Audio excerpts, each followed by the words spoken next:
Welcome to the REOBroker Real Estate News Update, where we do more than just sell REO. I am Mike Sanborn, Executive Director at REOBroker.com, and welcome to today's segment. Today's segment is going to be focusing on the growing movement in the default foreclosure distressed property inventory markets. The headline is clear: foreclosure activity is rising, but this isn't 2008. We're seeing a normalization cycle after years of suppressed foreclosure activity, pandemic era relief, and artificial stability in the default servicing pipeline.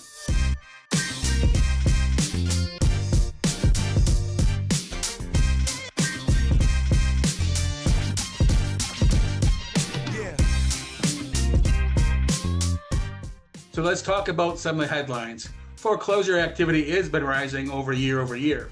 The foreclosure market report shows 42,430 properties with foreclosure filings in April. That number was down 8% from March, but up 18% from a year ago. So foreclosure starts have increased 12% over the year, and completed foreclosures, REOs, are increasing 42% annually. We have some major states that with more activity than others. Some of these states in April was Florida, Texas, California, Georgia, and Illinois. Texas, California, Florida, Pennsylvania, and Illinois were the highest in the newest round of foreclosure activity. So what does all this mean? The data is showing us that REO professionals now need to watch both filing numbers and the completed foreclosure numbers. Starts is telling us what's coming into the pipeline.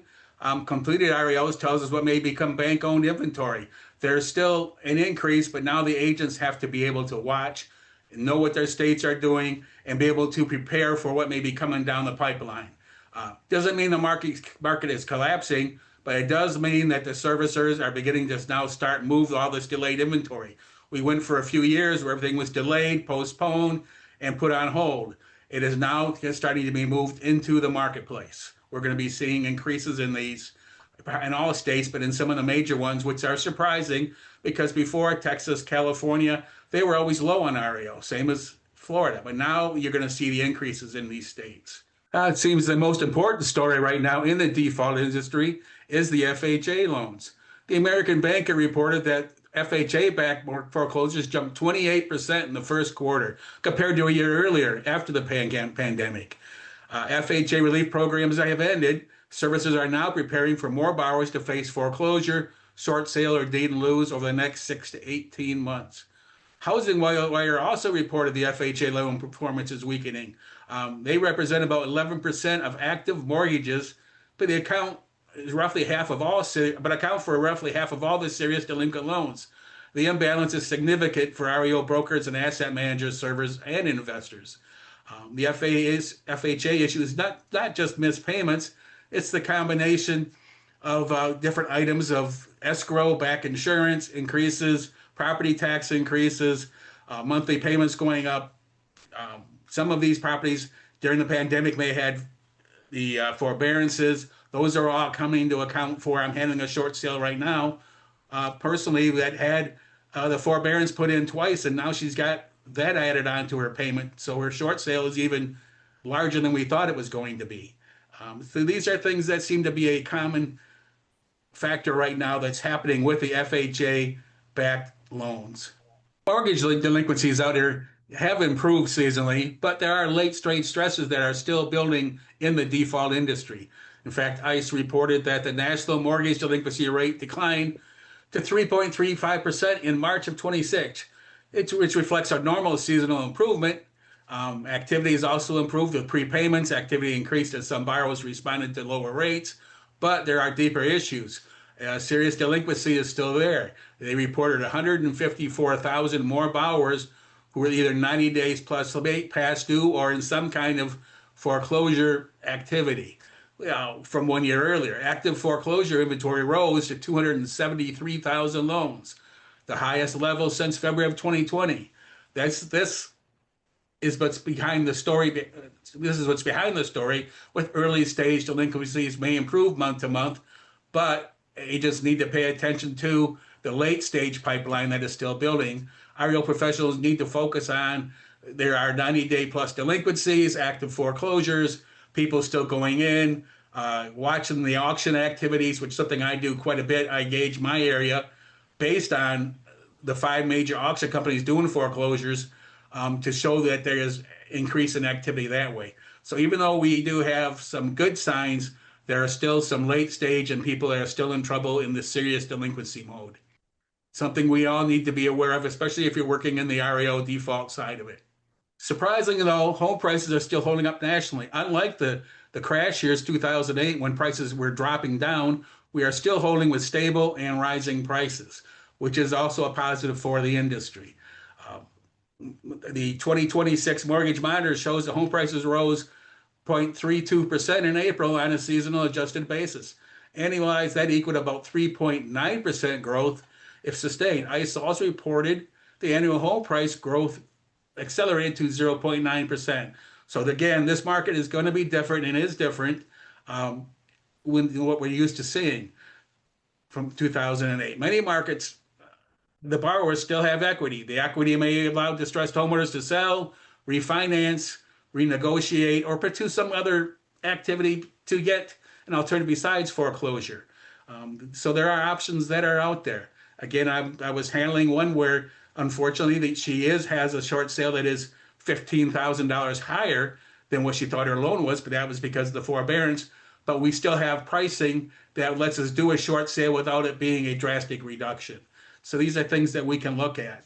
Equity is a firewall right now, but again, agents need to be aware it may not be as much equity as what they're thinking or the agent's thinking, depending on how far they're behind, were they in forbearance.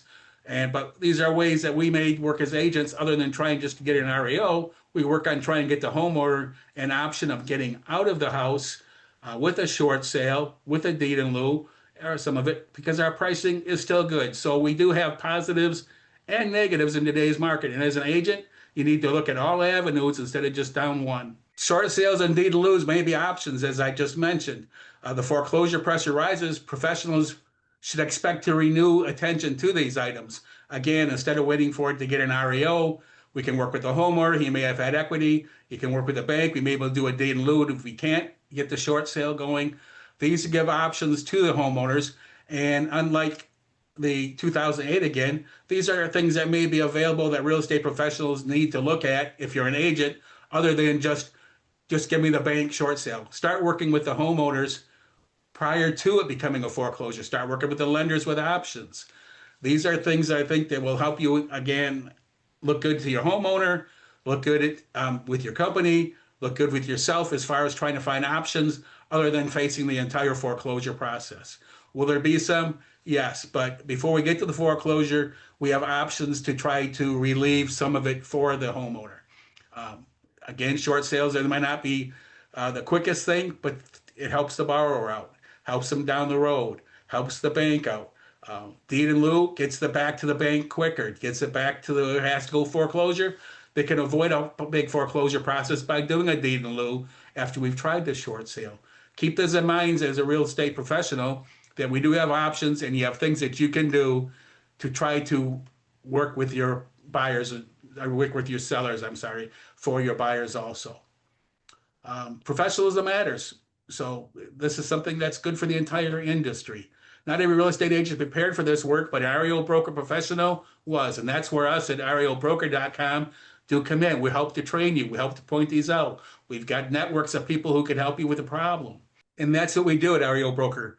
We try to solve people's problems. We try to give alternatives. We solve the bank's problem, the seller's problem, and that's what real estate professionalism is all about. And this market, the market here is not exploding, but it's waking up.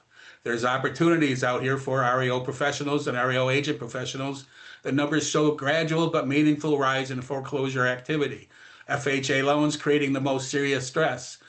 The next 6 to 18 months may be even more default activity that you want to be aware of, with more distress sales and finding options for them. The opportunity is not panic. The opportunity is being prepared. REO brokers should be strengthening their relationship with servicers, asset managers, local professionals, investors, local attorneys, preservation companies, title companies. These are all going to be involved in one aspect of this market or not, and in showing professionalism, working with your servicers and investors. In fact, we had a meeting today with REOBroker.com with another investment group, and we did. His point was is having agents who can help him solve his problems and provide him names and provide him preservation and provide him title companies that they may need. Again, this is part of what the REO broker does, is we want to help sellers out, want to help the banks out, and we want to help and be professional the whole time.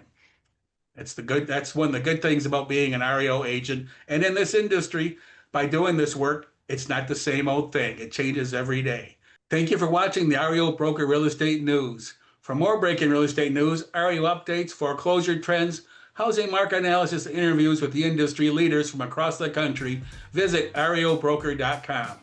Watch REO Broker TV on the Power Is Now TV network, available on Apple TV, Roku, Fire TV, Android TV, and streaming platforms nationwide through thepowerisnow.com.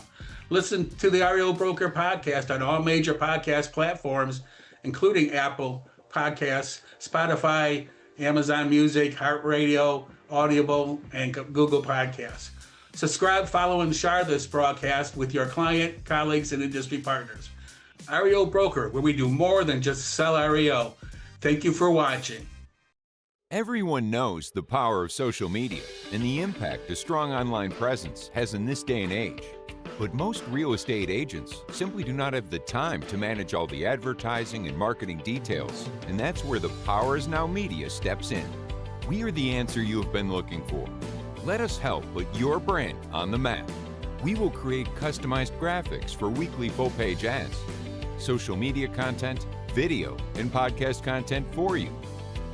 Sound complicated and expensive? It is affordable and easy. We have the best experts on the job. Go to thepowerisnow.com and find us under the VIP Agent tab to learn more. This is the future of real estate. Join today. thepowerisnow.com.